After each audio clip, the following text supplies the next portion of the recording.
state. So they would have to coordinate to do that. And then the agents create process threads by sending messages to each other. And these threads then periodically update the status of whatever material is at their location, and also they maintain space-time. And excuse me, I gotta take a drink here.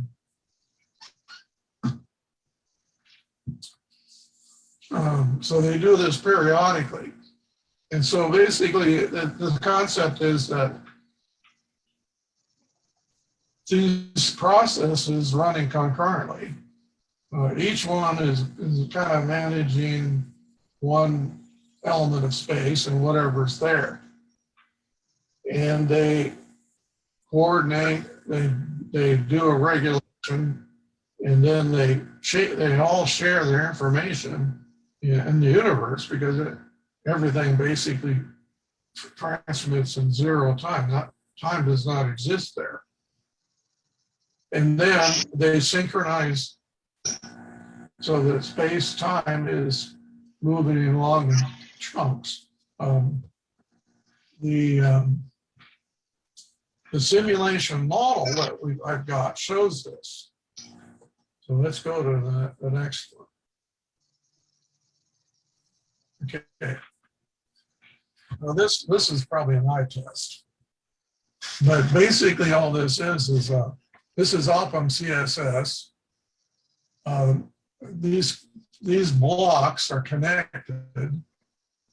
I don't know if you're familiar with extend-sim, but anyway, each one of these little blocks do something, and that their aggregate is that they create a computer simulation program.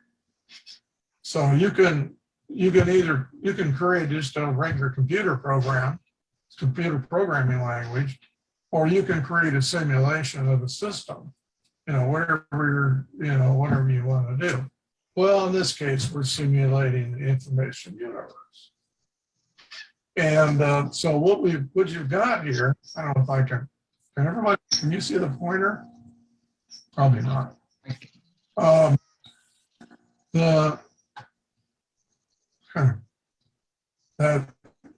Each one of those threads, yeah.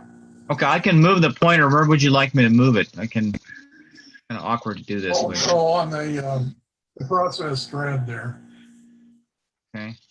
Anyway, this thread here is duplicated 1,000 times, just a bunch of them working together.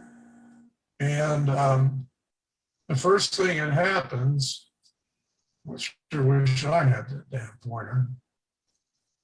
Okay, the classifier block is where it tries to come up with a rule that will reduce the chaos in the system. Okay, in other words, they're trying to move the system from chaos to just hydrogen atoms. You can imagine at the beginning of this, the universe, everything is in total chaos. Just a lot of swirly energy, quantum energy. Imagine that. Okay, now these threads are going to try to, they're going to create space. They're going to create a space element, and then they're going to come up with a regulation action to try to move the overall system, which is space, time, to a more ordered, which is, we want to have lots of hydrogen atoms everywhere, and not just total chaos. So the classifier then applies rules to try to change its local state, quantum state, to move in a direction of getting hydrogen atoms. And at the same time, it the next chart you can see is a reward. Okay, what it? Oh, shit. Is it this one? Okay.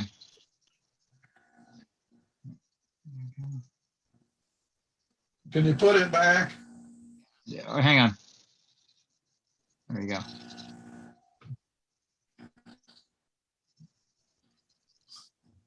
Johnny can see it.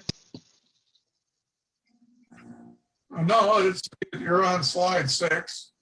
Yeah. This is slide 5. And what's going on here? Okay, well, Hang on. maybe we're on 7. There we go. That's 7. So we're on 8 now. No, you're on 3. This is 3. It says page 8. Back up 1. Oh, this is embarrassing.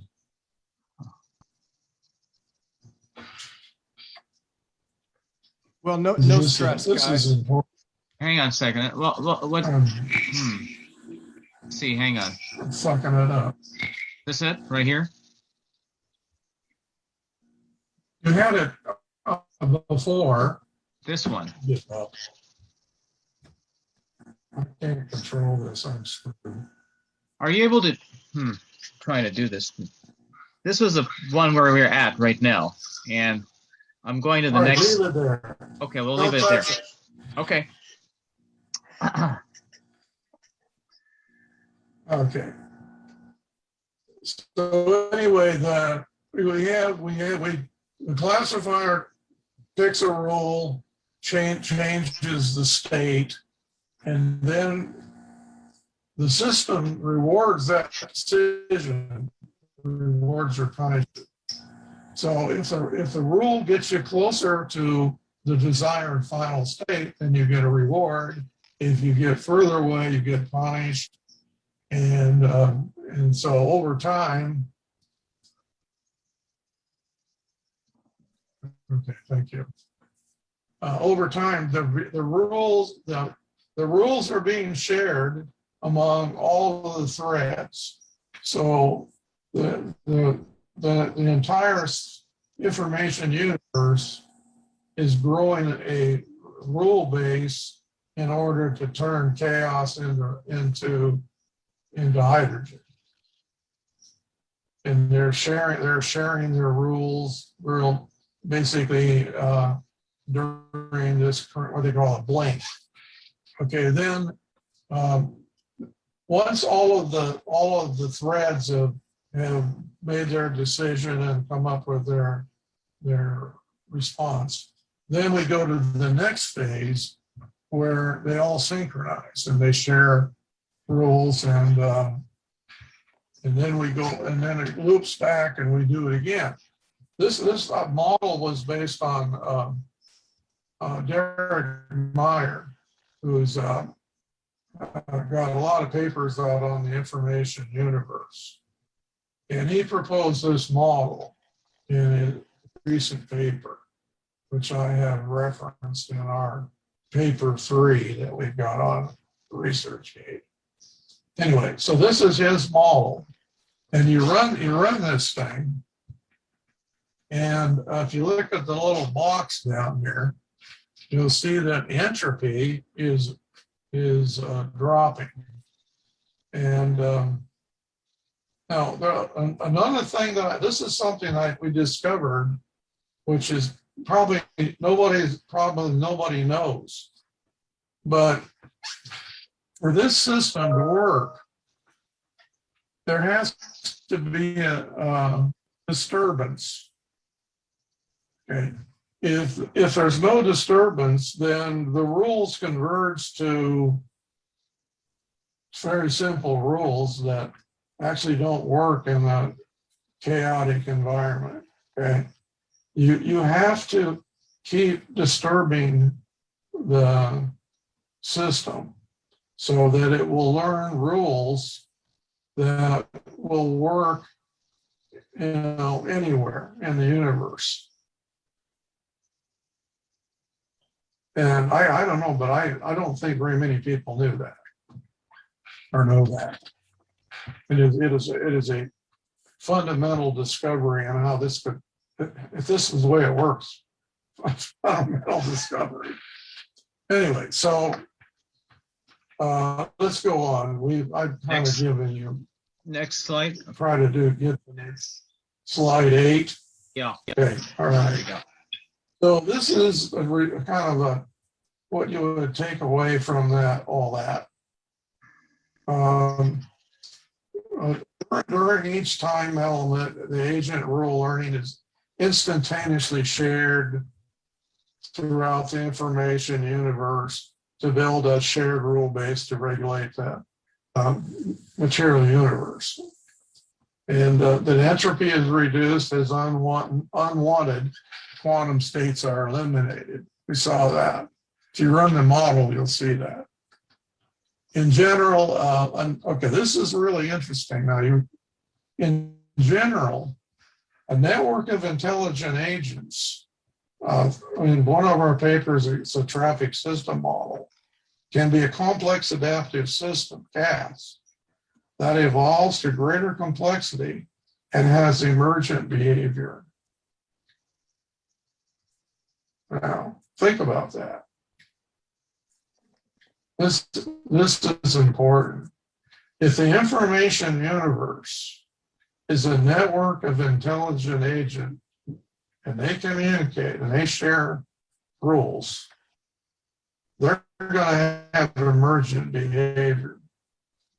And guess, one of the things that this is just like the human brain. The human brain is a network of intelligent agents and has emergent behavior. And the emergent behavior is consciousness. So it's possible, if this model is right, that information universe is conscious. Not only intelligent, but conscious. Okay. Just an interesting little thing there to think about. Okay, next slide or Okay, next slide. I need to move along here. Okay, this is important in that we later on how our system works. This is the concept of features, and the classifier system. What comes into the system there would be numbers, and they get converted to letters. And you can see that we have features for the conditions and features for the action. And you can see the actions are very small. We either increment or decrement or do nothing. So that the changes that are being made are incremental. And I think this is an important part of the system science here, because you want the system to gradually evolve. You don't want it to make some huge jump, because you know what happens when you do that in a control system. It becomes unstable, right? We don't want to generate instability. The system will never converge if we do that. So anyway, so that's why I set it up this way, and it works fine. Okay, but anyway, these are features. So what comes into this thing is numbers, usually integers, instead of integers, and they get converted into letters. So the rules then are symbolic. Feature 1 equals A, then the decision is increment, 1. This is just an initial rule. This is not, the rules look quite different once it learns. next slide. Okay, so there's the features. rules.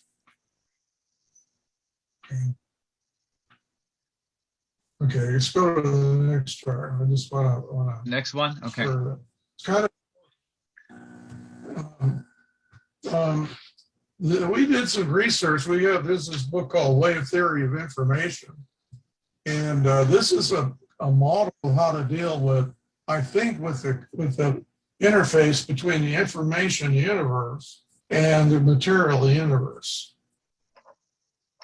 We think that this might be a way of dealing with it. So basically, when we run this experiment, we're going to get, just like we did with the missile problem, we're going to get a whole bunch of measurements. And these measurements have to be correlated. We have to take out the noise and get a nice clean signal. Clean meaning that the signal actually represents what the disturbance was. In other words, if you can't discriminate what the disturbance was based on the signal, you can't learn anything. So that's real important. And so Amar is going to spend a lot of time talking about that, because that's critical to this whole thing. Okay, then you take a time, it's a time signal, and you do a frequency transform of some kind.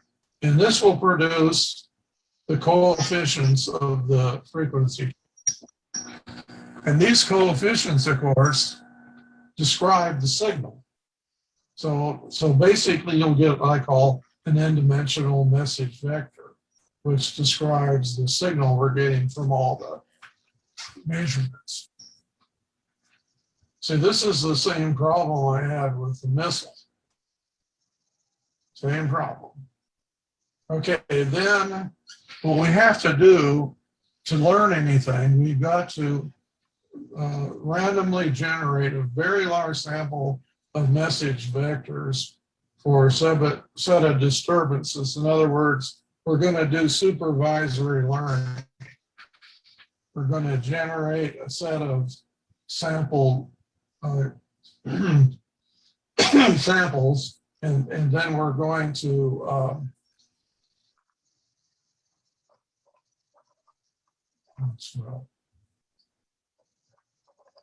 these messages come right in the middle of what I'm trying to say. Anyway, so we get a very large sample of these things, and then they have to be, in other words, these are signals.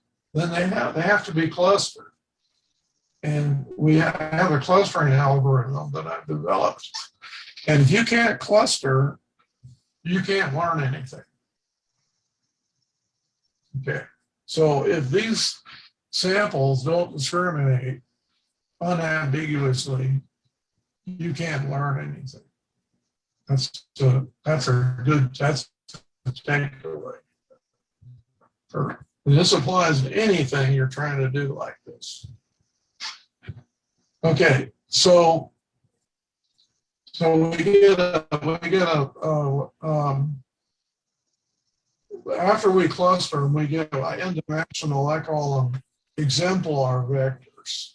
In other words, the original message vectors are clustered into what I call exemplar vectors. But they're still n-dimensional. Okay. Then the next thing we do is we have to map these. As I said before in our original problem, we had an n-dimensional vector. We have to map it into feature space. Feature space is a curved manifold embedded in the n-dimensional space. Okay. So we use a neural network. It's an I call it evolutionary neural network. It's the best way to evolutionary algorithms is the best way to learn anything, any kind of optimization problem. So you run these things through the neural network, and what pops out is your features. Okay, next chart. Okay. Chart 12. Need to move along here. You want me to go to this slide? Or this is Yeah, no, that's not it. this was where we were. Okay. Yeah. Right here, okay.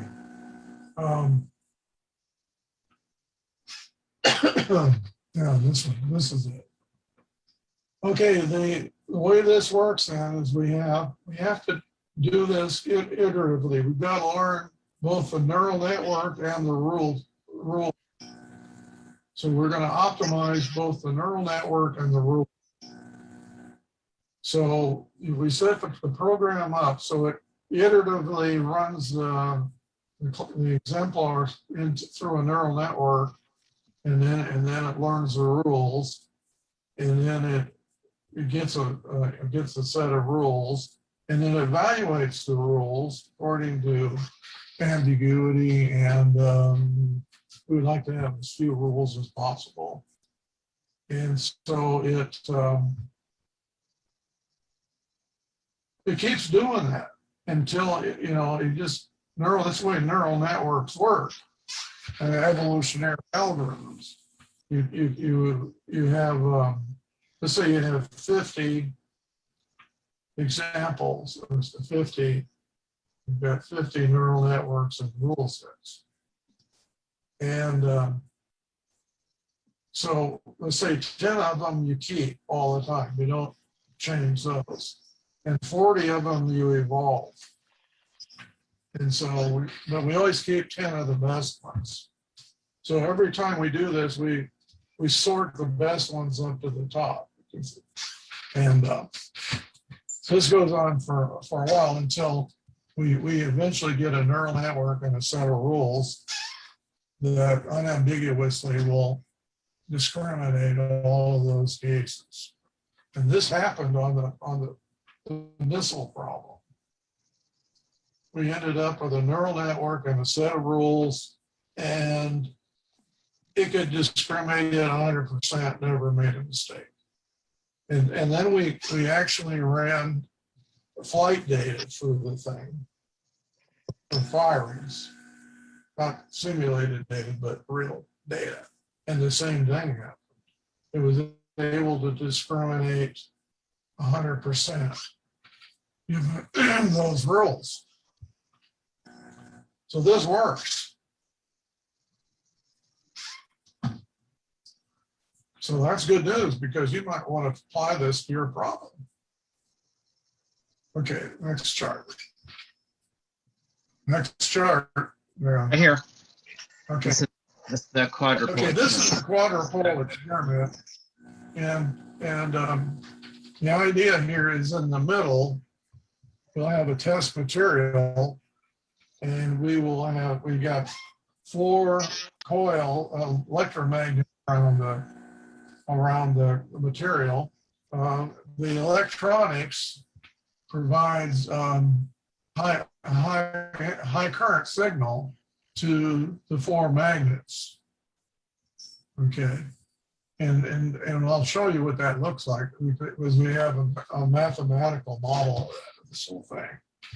And then the sensors are set up around the test material. And I don't know how many there'll be, but we will bring in signals which then NMR will correlate and do the noise reduction. The computer manages all this, and I'll go through what that does. Let's go ahead. I need to move along here. Okay, next slide. Okay. Next slide. This is the next one right here. Yeah, this is okay. Electronics. So we're the electronics would be some kind of an oscillator and an amplifier, and it'd be able to produce different frequencies, different levels of or set. It was able to discriminate 100%. given those rules. So this works.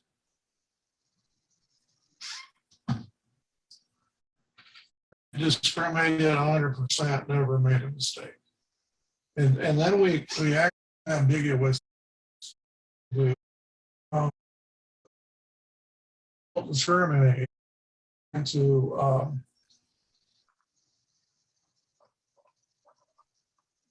well, these messages come right in the middle of what I'm trying to say. Anyway, so we get a very nice randomly on equals A, then the decision is the do this. It